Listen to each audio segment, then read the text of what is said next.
Ben, iníciase unha ronda de preguntas.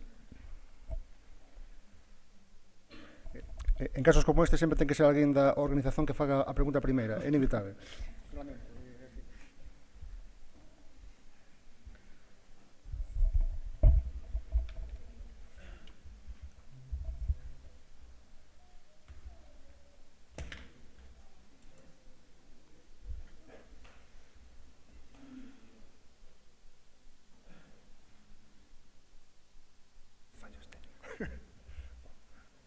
De lingüística, linguas, historia das linguas, etc.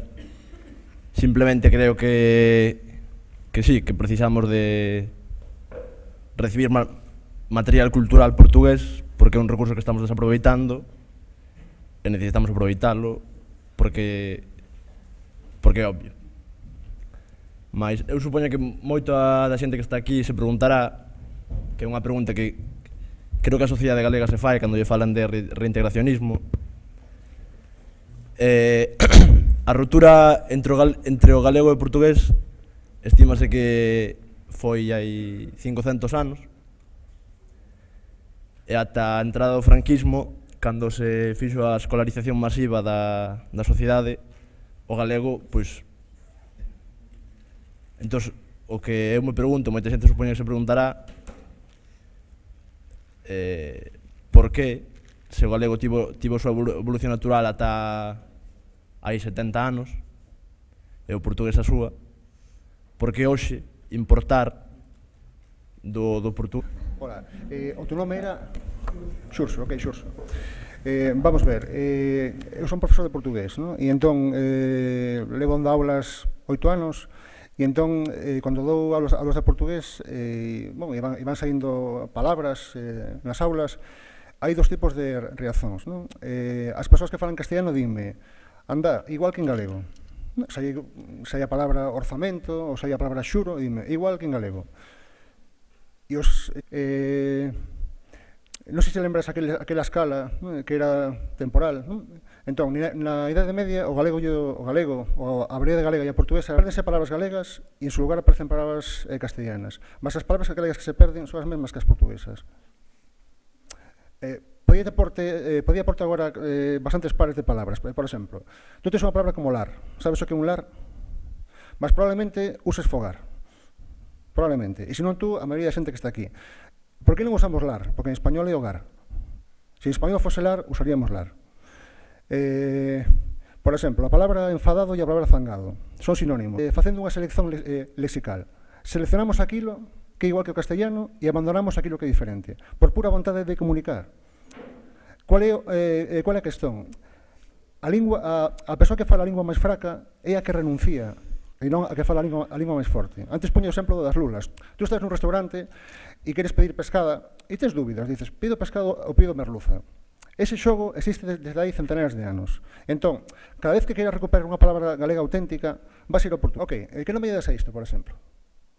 A isto que está aquí arriba. Hai 15... Ok, cantos anos leva existindo ese invento? Tú chamas de lámpara porque é unha palabra xenuína galega ou basicamente porque en castellano é lámpara? Esa é a miña pregunta.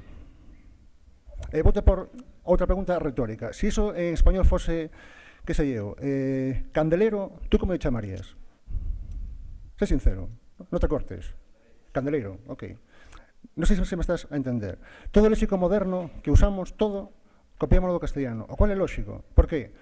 Porque a lingua galega non ten soberanía a respecto do castellano desde hai moito tempo. Entón, todo que chega novo, inventos modernos, mesmo o nome dos días da semana.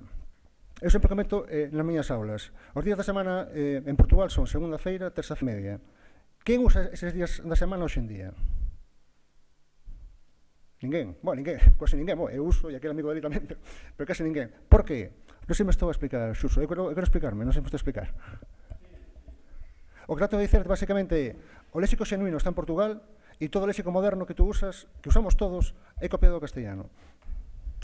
Quer dizer, tú podes dicer, vou tentar recuperar unha palabra xenuína, mas tens un nome, por exemplo, para disco duro?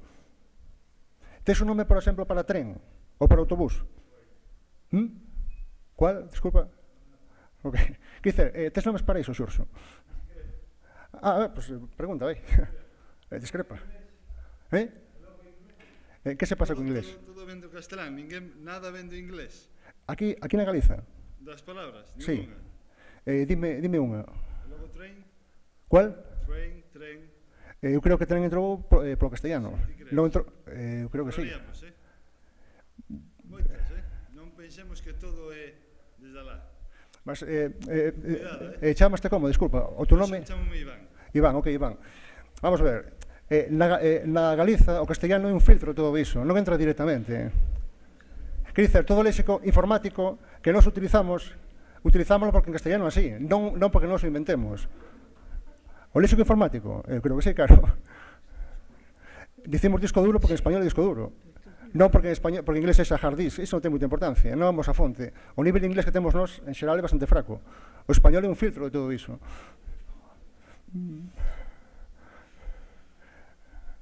Claro, vamos ver, claro, Galiza, dun punto de vista estatal, forma parte de outro Estado. As nosas elites non falan a lingua popular, por tanto, todo o léxico nos entra a través do castellano, absolutamente todo.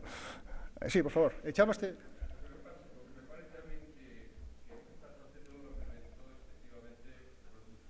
¿No? Es decir, todas as linguas influyen en todas as linguas. É certo, sí. E incluso no portugués, como ti ben sabes, hai moitas influencias de outras linguas. É certo. Non digamos, pois, do francés, do inglés, etc. Eso non quere decir que nós teñamos que mirar a Portugal sempre. Depende.